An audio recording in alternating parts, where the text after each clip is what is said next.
இதயத்தை கீழே இறக்கி வைத்த காட்டுமிராண்டிகளின் கையில் இந்தியாவினுடைய ஆட்சி பொறுப்பு சிக்கிவிட்டது. இந்த 10 ஆண்டு காலத்தில் மோடி இதுவரைக்கும் பத்திரிகையாளர்களை சந்தித்ததில்லை. இந்த நாட்டு மக்களை பறிகொடுக்கக்கூடிய ஒரு மிலேச்சன் இந்த தேசத்தின் பிரதமர். தமிழ் மொழியின் மீதும் இந்த இனத்தின் மீதும் அவருக்கு ஏதோ ஒரு வகையில் ஒரு கருப்பும் வெறுப்பும் இருப்பதை என்னால் உணர்ந்து கொள்ள முடிகிறது. இந்தியாவின் பிரதமரும் ஹிட்லர் தான். இந்த ஹிட்லரின் வீழ்ச்சியும் எங்கள் ஸ்டாலின் தான் தீர்மானிப்பான். உள்ளூர் செய்திகள் உங்கள் விரல் நுனியில் படிக்க பார்க்க பரவசப்படுத்துகிறது king 24x7 app. Download king 24x7. பேசுவதற்கு நிறைய செய்திகள் இருக்கின்றன. ஒரு முக்கியமான காலகட்டம் இந்த காலகட்டம். கடந்த நாடாளுமன்ற தேர்தலில் யுத்த காலத்தில் தூத்துக்குடிக்கு அருகில் கனிமொழி அவர்களுக்கு பிரச்சாரத்தை தொடங்கி வைத்தவன் நான் தான். இன்றைக்கும் அந்த பாக்கியத்தை எனக்கு கீதா ஜீவன் அவர்கள் தந்திருக்கிறார்கள். பன்றிகளின் முன்னால் முத்தை சிதறவிடாதேயுங்கள், பரிசுத்தமானதை நாய்க்கு கொடாதேயுங்கள், ஆழ்விற்று பொன் வாங்கியோர் செய்த பூனை ஆந்தைக்கு கட்டி மகிழாதீர்கள், நீள்விட்ட பொன் மாளிகை கட்டி பேயினை நேர்ந்து குடியேற்றி விடாதீர்கள், செருப்புக்கு தோல் வேண்டி ஒரு செல்வ குழந்தையை கொன்று விடாதீர்கள், வழியிருக்க குழியில் விழுந்து விடாதீர்கள், கரும்பிருக்க இரும்பை மென்று விடாதீர்கள், கனிமொழி இருக்க இன்னொருவரை தேர்ந்தெடுக்கிற பாவத்தை மறந்தும் செய்து விடாதீர்கள். இது தமிழ்நாட்டினுடைய மீட்சிக்காக மட்டும் நடைபெறுகிற தேர்தல் அல்ல. பன்முகத்தன்மை கொண்ட நம்முடைய இந்திய துணைக்கண்டத்தின் ஒரு பேரபாயம் சூழ்ந்திருக்கிறது. இந்தியாவை மீட்பதற்கான குருஷேத்திரம் இந்த யுத்தம். ஆயுதத்தை கீழே போடாத அர்ஜுனனை போல தூத்துக்குடி களத்தில் சகோதரி கனிமொழி நிற்கிறார். 40 தொகுதிகளிலும் வென்றாக வேண்டும் என்று அண்ணன் ஸ்டாலின் விரும்புகிறார். அவருடைய விருப்பத்தை நிறைவேற்ற வேண்டிய காலகட்டம் இந்த காலகட்டம். ஒரு காலை சுற்றிய பாசிசம் இன்றைக்கு கழுத்தை சுற்றுகிறது. இதயத்தை கீழே இறக்கி வைத்த காட்டுமிராண்டிகளின் கையில் இந்தியாவினுடைய ஆட்சி பொறுப்பு சிக்கிவிட்டது. ஒரு 10 ஆண்டு காலத்தில் இந்த நாட்டின் கோபுர பெருமையை குட்டிச்சுவராக்கி இருக்கிறார் நரேந்திர மோடி. எல்லா தரப்பு மக்களினுடைய கனவிலும் கல்லறிந்து இந்தியா இன்றைக்கு வாழத் தகுதியுள்ள அற்ற நாடாக ஆளத்தகுதியற்ற மோடி இன்றைக்கு நிரூபித்திருக்கிறார். ஒரு 23 சர்வதேச பல்கலைக்கழகங்களில் டாக்டர் பட்டம் பெற்ற டாக்டர் மன்மோகன் சிங், ஒரு பழ வியாபாரியின் மகனாக பிறந்தவர், நியூ எக்கனாமிக் பாலிசி புதிய பொருளாதார கொள்கைக்கு முகம் தந்த பேரறிஞர். அவர் 10 ஆண்டு காலம் இந்த மண்ணில் பிரதமராக இருந்த பொழுது 117 பத்திரிகையாளர்கள் சந்திப்பை அவர் நடத்தி இருக்கிறார். இந்த 10 ஆண்டு காலத்தில் மோடி இதுவரைக்கும் பத்திரிகையாளர்களை சந்தித்ததில்லை. த ஹவுஸ், பாராளுமன்றத்திற்கே ஹவுஸ் என்றுதான் பெயர். அவர் நாடாளுமன்றத்திற்கே வருவதில்லை. அடுத்த வேளை உணவிற்கு ஆளாய் பிறக்கின்ற ஒரு 40 கோடி ஏழைகள் வாழுகிற ஒரு நாட்டில் நாயும் நலங்கட்ட பன்றியும் குடியிருக்கின்ற சாக்கடை ஓரத்தில் ஒரு குடிசை அமைத்துக் கொள்வதற்கு வக்கில்லாத ஏழைகள் வாழுகிற நாட்டில் த சென்ட்ரல் விஸ்டா என்கிற பெயரில் ஒரு புதிய நாடாளுமன்றத்தை அவர் திட்டமிட்டே கட்டுகிறார். இந்தியாவின் பன்முகத்தன்மையை பாழாக்கி இந்திய ஜனநாயகத்தை சிரச்சேதம் செய்து ஒரு அதிபர் ஆக வேண்டும் என்கிற ஆசையோடு இந்த நாட்டு மக்களை பலி கொடுக்கக்கூடிய ஒரு மிலேச்சன் இந்த தேசத்தின் பிரதமர். நான் உலகத்தில் பல நாடுகளுக்கு சென்று வந்திருக்கிறேன். இந்தியாவில் இருப்பதை போன்ற வனப்பும் வசீகரமும் வலிமையும் உள்ள பாராளுமன்ற கட்டிடம் உலகத்தில் வேற எந்த நாட்டிலும் இல்லை. அந்த பாராளுமன்ற கட்டிடம் இருக்கிற பொழுதே இன்னொரு பாராளுமன்றத்தை கட்டுகிறார். அங்கே குருமகா சன்னிதானங்களுக்கு அந்த பாராளுமன்றத்திற்குள் நுழைவதற்கு வாய்ப்பு. ஆனால் இந்தியாவினுடைய குடியரசுத் தலைவர் பழங்குடி இன வகுப்பை சார்ந்த திரௌபதி முர்முக்கு வாய்ப்பு மறுக்கப்படுகிறது. இந்தியாவினுடைய குடியரசுத் தலைவரையே 6வது விரலாக அலட்சியப்படுத்துகிறார். ராமர் கோவில் பிரதிஷ்டை என்கிற பெயரால் ஒரு வெறுப்பரசியலை விதைக்கின்ற நாடாளுமன்றத்தின் பிரதமர் அந்த ராமர் பிரதிஷ்டை விழாவிற்கு குடியரசுத் தலைவரை திட்டமிட்டு புறக்கணிக்கிறார்.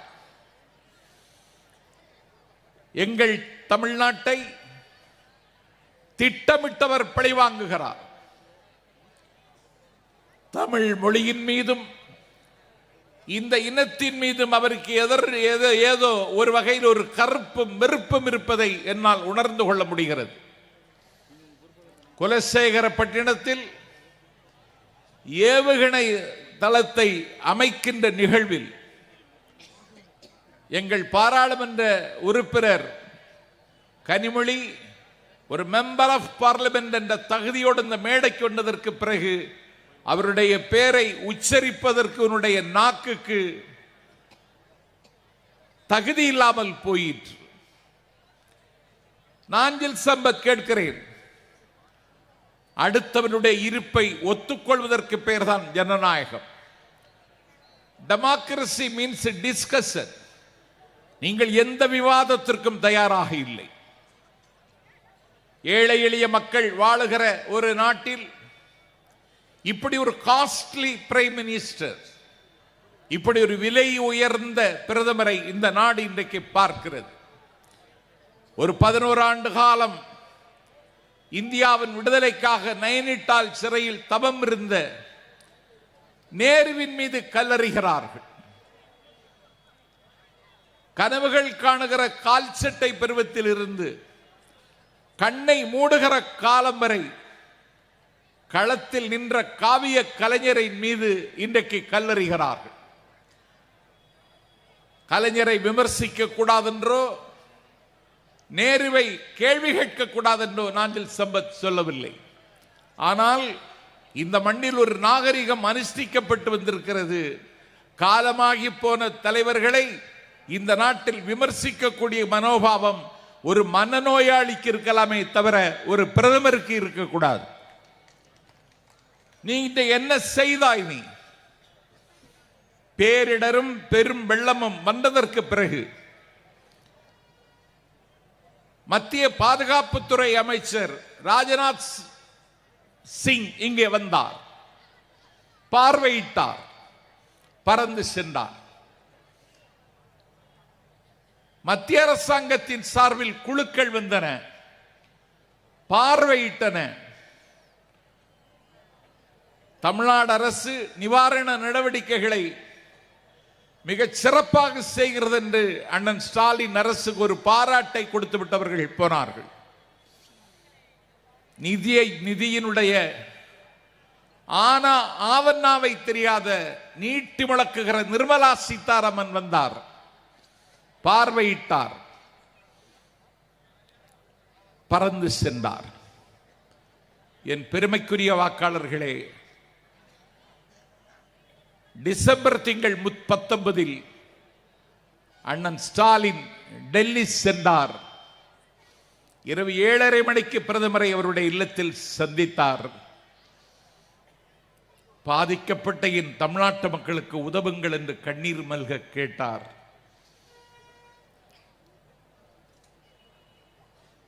திராவிட முன்னேற்றக் கழகத்தின் நாடாளுமன்ற குழு தலைவர் அண்ணன் TR பாலு தன்னுடைய உயரத்தை மறந்து கனிபொழி போன்ற நாடாளுமன்ற உறுப்பினர்களை அழைத்துக் கொண்டு எல்லா அதிகாரங்களையும் தனதாக்கிக் கொள்ள துடிக்கின்ற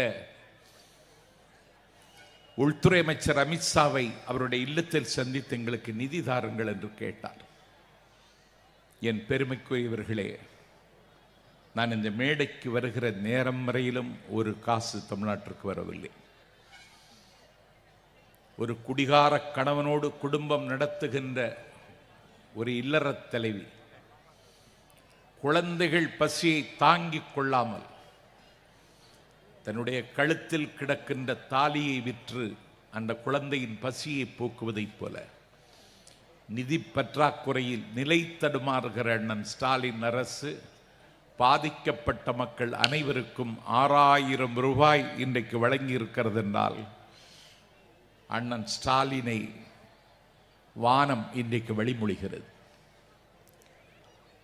தொடர்ந்து தமிழ்நாட்டை முதல் இடத்தில் வைப்பதற்கான ஒரு 7 அம்சங்களை அடிப்படையாக வைத்துக் கொண்டொரு நீதிநிலை அறிக்கையை தங்கம் தென்னரசு அவர்கள் தாக்கல் செய்திருக்கிறார்கள். வருகிற காலத்தில் பள்ளத்தில் இருக்கிற தமிழகம் சமவெளிக்கு வரும். இருட்டில் இருக்கிற மக்கள் வெளிச்சத்திற்கு வருவார்கள். பழமையின் மடியில் இருக்கிற மக்கள் புதுமை உலகத்தில் சஞ்சரிப்பார்கள். அப்படி ஒரு நம்பிக்கையை இந்த நிதிநிலை அறிக்கை தந்திருக்கிறது. அண்ணன் ஸ்டாலின் 72வது அகவையில் காலெடுத்து வைக்கின்றார். அவர் 70 எட்டுவதற்கு முன்னாலேயே இமயத்தை எட்டிவிட்டார். அவர் சிந்தும் மழைத்துளியைப் போல சிறந்தவர், திருப்புகழ் சந்தம் போல தித்திப்பவர், யானை தந்தம் போல உயர்ந்தவர், தங்கம் போல் விளைந்தவர். 70 வயதிலும் முந்தா நாள் பிறந்த குழந்தையின் முகத்தைப் போல் அவருடைய முகம் இன்றைக்கும் இருக்கிறது. 1975 எமர்ஜென்சிக்கு பிறகு 77 ஜனநாயகம் பங்கப்படுத்தப்பட்ட காலகட்டத்தில் ஜனநாயகத்தை மீட்பதற்காக அன்றைக்கு தேசிய அரசியலில் கலைஞர் கால் வைத்து அன்றைக்கு ஜனநாயகத்தை மீட்டு தந்தார். இன்றைக்கு ஜனநாயகமே இல்லை. Today grave threats to democracy. ஜனநாயகத்தின் எல்லா அம்சங்களும் ஊறுகாய்ப்பானைக்குள் போடப்பட்டு விட்டது. இந்த பூனைக்கு யார் மணி கட்டுவது? இந்திய அரசியலில் எல்லோரும் யோசிக்கிறார்கள். ஒரு தேசிய அளவில் இருக்கிற கட்சியின் தலைவர் தான் இந்த முயற்சிக்கு முகம் தந்திருக்க வேண்டும். எனக்கு தெரிந்து இந்திய அரசியலில் இந்தியாவில் இருக்கிற ஒரு பிரச்சனைக்கு ஒரு தேசிய அரசியலில் இருக்கிற தலைவர் முகம் தருவதற்கு முன்னாலேயே ஒரு மாநில அரசியலுக்கு தலைமை தாங்குகிற தலைவர் அதற்கு முகம் தந்தது மட்டுமல்ல, இந்தியா கூட்டணிக்கு அகரம் எழுதியவர் அன்னை தமிழகத்தின் முதலமைச்சர் அண்ணன் ஸ்டாலின். இடதுசாரிகளையும் காங்கிரஸையும் இன்றைக்கு ஒரே நேர்கோட்டில் அவர் சந்திக்க வைத்தார். முரண்பட்டு நின்ற ஆம் ஆத்மியும் காங்கிரசும் இன்றைக்கு உடன்பாடு வைத்துக் கொண்டு விட்டது. பிரதமர் நாற்காலிகளை உற்பத்தி செய்து தரக்கூடிய உத்தரப்பிரதேசத்தில் அகிலேஷ் யாதவ் காங்கிரஸ் கட்சியோடு இன்றைக்கு உடன்பாடு செய்து விட்டார். இந்தியா கூட்டணி நாளைக்கு வெல்லுமானால் அந்த வெல்லுவதற்கு வித்தாக இருந்தவன், விதையாக விழுந்தவன் திமுகவின் தலைவன் மு.க. ஸ்டாலின் என்று உலகம் எங்கள் தலைவனை ஒப்புக்கொள்ளும். அவருக்கு இன்றைக்கு பிறந்த நாள். தலைவர் அவர்களுக்கு நான் பல்லாண்டு பாடுகிறேன். ஓடும் மேகங்களே உறக்கச் சொல்லுங்கள், எங்கள் தலைவருக்கு பிறந்த நாள். பாடும் பறவைகளே பறைசாற்றுங்கள், எங்கள் தலைவருக்கு பிறந்த நாள். குந்தி குரல் எடுத்து கூவும் குயில்களே கூவுங்கள், எங்கள் தலைவர் அண்ணன் ஸ்டாலினுக்கு பிறந்த நாள். புள்ளி கலாபம் விரித்து ஆடுகிற மயில்களை அகவுங்கள் ஆடுங்கள், எங்கள் தலைவர் ஸ்டாலினுக்கு பிறந்த நாள். திரும்ப திரும்ப கரைக்கு வர துடிக்கின்ற கடலின் அலைகளே, எங்கள் தலைவருக்கு இன்றைக்கு பிறந்த நாள். குதித்து கும்மாளம் போட்டு கீழே விழுகின்ற குற்றாலமே கொட்டி முழக்கு, எங்கள் தலைவருக்கு பிறந்த நாள். எங்கள் தலைவரின் பிறந்த நாளில் அவருக்கு நான் பல்லாண்டு பாடுகிறேன். துரியோதனன் வீழ்ச்சி அவன் தொடையில் இருந்தது, சராசந்தன் வீழ்ச்சி அவனுடைய உடலை மாற்றி போடுவதில் இருந்தது, இதயத்தை கீழே இறக்கி வைத்த ஹிட்லரின் வீழ்ச்சி ரஷ்யாவின் கடுங்குளிரில் இருந்தது, அதிசயமாயிரம் செய்து கொண்டிருக்கிற ஜப்பானின் அன்றைய வீழ்ச்சி அணுக்குண்டில் இருந்தது, ஒரு வல்லாதிக்கத்தின் வீழ்ச்சி 65 பொழுதுகளில் அண்ணாவின் சென்னாவில் இருந்தது. இந்தியாவை தகர்த்து தரைமட்டமாக்கி குட்டிச்சுவராக்கிய மிலேச்சத்தனமான சர்வாதிகாரி பாசிஸ்ட் மோடியின் வீழ்ச்சி ஸ்டாலின் கையில் இருக்கிறது என்பதை நாளைக்கு பேசுவோம். அவருடைய பெயர் ஸ்டாலின். எல்லோருக்கும் எல்லோரும் அர்ச்சகரை வீட்டுக்கு அழைத்து குழந்தைக்கு பெயர் வைப்பார்கள். காலத்தால் மூத்தவர்களை வீட்டுக்கு அழைத்து பெயர் வைப்பார்கள். கோவிலுக்கு அழைத்து சென்று குழந்தைக்கு பெயர் வைப்பார்கள். என் அண்ணன் ஸ்டாலினுக்கு, ஜோசப் ஸ்டாலின் மறைந்ததற்கு பிறகு சென்னை கடற்கரையில் 10 லட்சம் மக்கள் திரண்ட அஞ்சலி கூட்டத்தில் அண்ணன் ஸ்டாலினுக்கு 10 லட்சம் மக்கள் திரண்ட பொதுக்கூட்டத்தில் அண்ணன் ஸ்டாலினுக்கு பெயர் சூட்டப்பட்டது. அந்த ஸ்டாலின் தான் ஐ ஆம் த மைட்டி ஸ்டேட், நானே அரசு, நானே எல்லாம், all the judges R my advocates, எல்லா நீதிபதிகளும் என் வழக்கறிஞர்கள் என்று சொல்லி ஆஷன் வைஷ்யம் திறந்தவெளி சிறைச்சாலையில் 40 லட்சம் யூதர்களை கொன்று முடித்த கொலைகாரன் ஹிட்லரினுடைய வீழ்ச்சியை அன்றைக்கு ஸ்டாலின் தான் தீர்மானித்தான். இந்தியாவின் பிரதமரும் ஹிட்லர் தான். இந்த ஹிட்லரின் வீழ்ச்சியும் எங்கள் ஸ்டாலின் தான் தீர்மானிப்பான் என்பதை சொல்லி கோட்டான் விடைபெறுகிறேன். நன்றி, வணக்கம். உள்ளூர் செய்திகள் உங்கள் விரல் நுனியில் 200 கோடி பார்வையாளர்களை கடந்து கிங் 24x7 ஊடகம் செய்தி, பொழுதுபோக்கு, உடல் நலம், தன்னம்பிக்கை, வேலை வாய்ப்பு, சினிமா செய்திகளை படிக்கவும் பார்க்கவும் பரவசப்படுத்தவும் ஒருங்கிணைந்த செயலியை அறிமுகப்படுத்துகிறது. Download king 24x7.